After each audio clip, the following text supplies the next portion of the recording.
If you'd like to create your own water bottle labels, stay tuned to find out how I did this. First, you'll need some printable vinyl sticker paper and a cutter. If you don't have a cutter, you can use regular scissors, and of course a water bottle and a printer. So I started by removing my labels from my water bottle, and the way I got my template is I just measured them with the ruler. So I got my length and then I got my width. So I started out by going to canva.com and typing in water bottle label templates, and it didn't really have what I was looking for. But you can do the same thing on Etsy, and they have some pre-made templates if you don't want to create your own from scratch. So I'm going to Canva and I'm going to my shapes and I'm going to choose a square.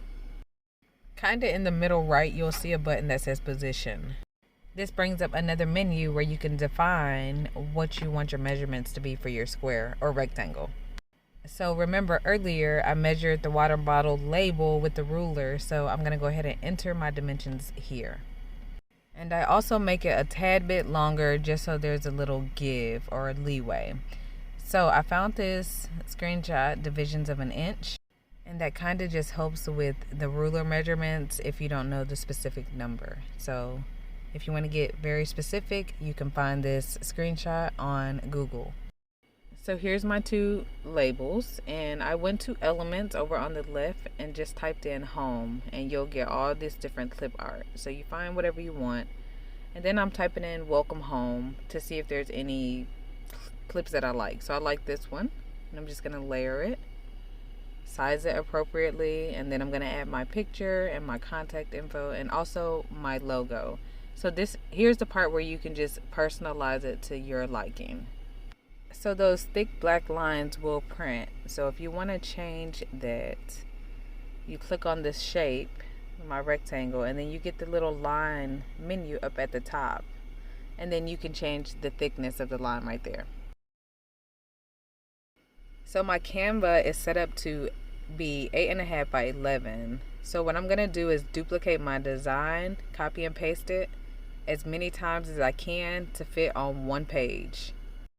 Once I have that, I'm going to go ahead and save my design in Canva as a PNG at the highest quality. I am using an Epson EcoTank, and I'm going to print on the highest setting. And here is how it turns out. So I'm going to cut them out now with my cutter. If you don't have a cutter, like I said, you can use scissors. So once I had everything cut out, I removed the entire back and just kind of eyeballed it and laid my label down. It doesn't stick enough to the point where you wouldn't be able to readjust it. So if it wasn't lined up, I had no issues just pulling the label up and readjusting it. Now, if you don't want to do it that way, you can just remove like 1 inch of the label and wrap it around to make sure it's lined up, and then slowly remove the backing. Alright, so here's the final product. Mine is for real estate, but you could do it for a birthday party or for personal branding when you do events at craft tables. Just have your information on there. So, get creative. Figure out a way to incorporate this into your business and brand yourself. Let me know what you guys think, and thanks for watching, and see you later.